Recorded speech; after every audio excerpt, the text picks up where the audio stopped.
Hello everyone. Today we are going to talk about pipeline design of processor of the third gen Intel Xeon. About pipeline. Pipelining is a process to arrange the hardware elements of the CPU to increase overall performance of the CPU. Benefits of pipelining. Pipelining allows the CPU to execute multiple instructions. It reduces CPU cycle time to improve efficiency.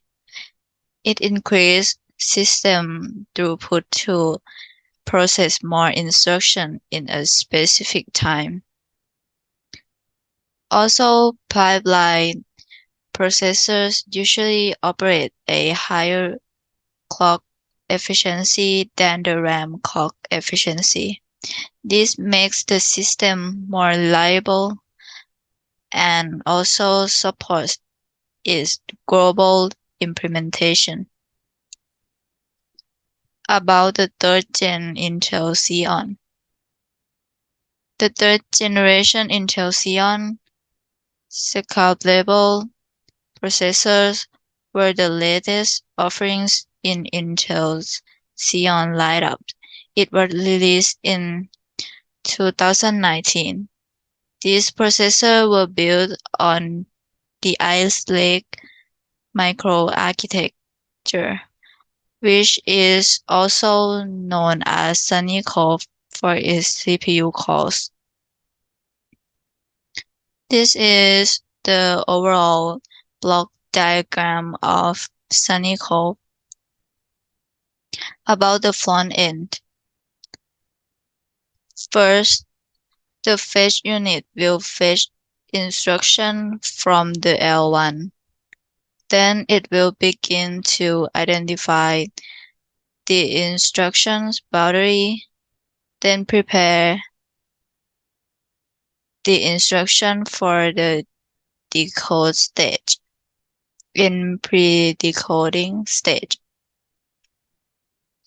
Next, branch predictor will predict the direction of branch instructions to avoid pipeline stalls. It also has increased accuracy and reduced branch misprediction features. Next, the instruction queue will buffer pre-decoded instruction before dispatch into decoders. Then the micro-operation fusion will combine multiple micro-op into a single micro-op, which increases the execution efficiency. Next, the decoders. The decoders will translate instruction into simpler micro-op. Many decoders means high instruction throughput. The decoders are important because they convert complex instruction into simpler ones to use in execution units and to ensure that the pipeline can process a variety of instruction types. Next, microcode sequencer ROM or MS-ROM will break down complex instructions into micro-op, and the stack engine will optimize the operations. Next, micro-operation cache. The micro-operation cache stores recently decoded micro-operations. This storage allows the processor to reuse this micro-operation without needing to decode them again. As a result, this feature reduces both latency and power consumption.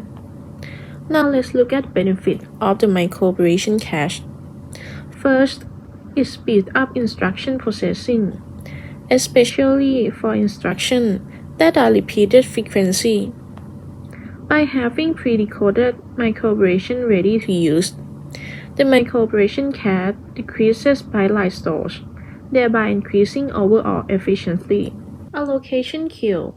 The allocation queue is responsible for managing the allocation of microoperation to the various execution units within the processor.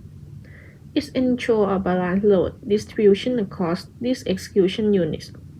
By doing so, it helps prevent bottlenecks that can occur if certain execution units become overloaded while others remain underutilized. For the function, the allocation queue maintains order and efficiency in the dispatch of microoperation. It coordinates closely with other front-end components to ensure smooth and efficient operation to the pipeline. Microoperation fusion. Microoperation fusion is a technique where certain types of microoperation are combined into a single microoperation. This process reduces the overall number of microoperations that need to be executed. Consequently, it enhances throughput and reduces processing overhead, leading to more efficient execution of instructions. Next, we look at loop streaming detector or LSD. The loop streaming detector detects loops in the code and retains them into instruction cache. By doing this, it reduces the overall associated with fetching and decoding loop instructions repeatedly. These improvements are particularly beneficial for loop-heavy code, as it enhances overall efficiency. Next, for remaining. Remaining is the process of converting logical register name to physical register. This technique helps prevent register conflicts by assigning each instance of a register a unique name. By doing so, it increases efficiency in parallel processing, allowing multiple instructions to execute simultaneously without conflicts. Next, about allocation process. The allocation process involves allocating physical registers and other resources to microoperations. This process coordinates with allocation queue in the front end to ensure resources are used efficiently. Additionally, it manages to the loads of tasks within the pipeline, balancing resource allocation to maintain smooth and efficient operation. Next, scheduler. The scheduler manages the order in which microoperations are executed in execution units. It uses advanced algorithms to prioritize tasks based on data dependency and resource availability. This ensures efficient processing by avoiding bottlenecks and making the best use of available resources. For the function, the scheduler ensures that microoperations are executed in the most optimal order. It schedules tasks to maximize parallel execution efficiency, which is crucial for achieving high performance in complex workloads.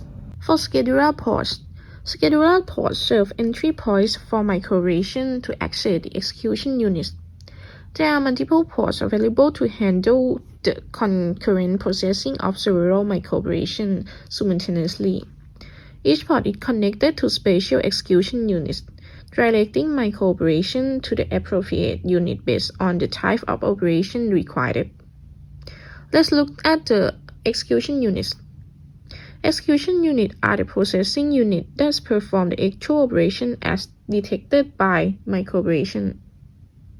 These units include integer units, floating point units, vector units, and memory units. They perform various operations such as mathematical calculations, logical operations, load tasks, and vector processing. L1 cache. The L1 cache is the smallest and flattest cache, positioned closest to the CPU cores. It's split into two sections, the instruction cache and the data cache.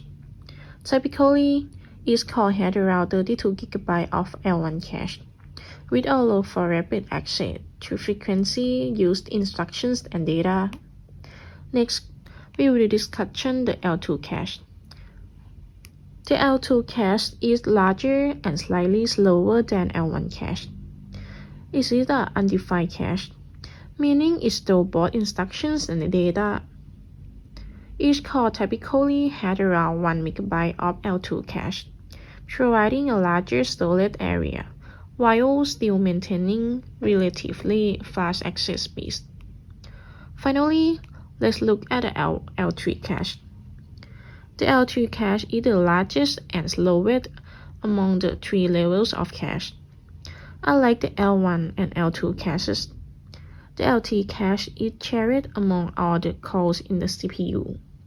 It acts as a last-level cache before accessing the main memory, typically ranging from 16 MB to 30 MB, shared across the entire CPU.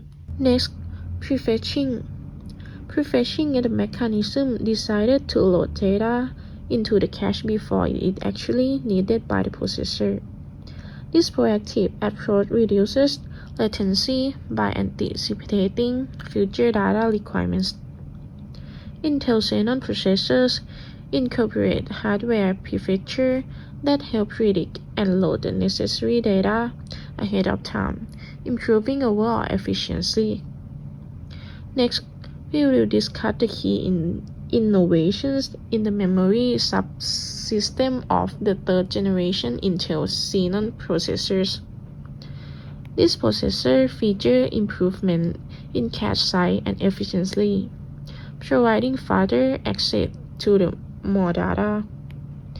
Enhanced memory controller capabilities allow for better management and faster access to memory resources. Advanced prefetching algorithm has been developed to more accurately predict data needs, further reducing latency and increasing performance.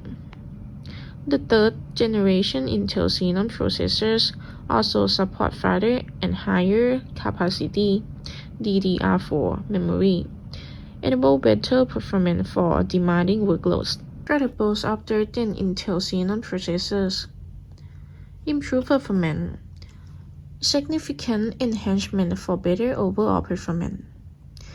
Deeper back-end execution. It allows for handling multiple instructions simultaneously, boosting throughput. Enhanced instruction fetch and predicode. Faster retrieval and preparation of instructions. As one band prediction, it reduces mispredicted branches, improving execution speed. Support for new instructions and features. It enables better performance and capability for modern applications. Cons of third-gen Intel Xeon processors. Power consumption is higher power consumption compared to some alternatives. Competition from other architectures. Facing competition from alternative architecture in the market. Dependency on manufacturing process. Performance and availability can be affected by manufacturing process issues. Expensive is higher cost compared to some alternatives. Limited information disclosure. Some details about the architecture may not be fully disclosed, limiting optimization opportunities. Thank you for listening our topic.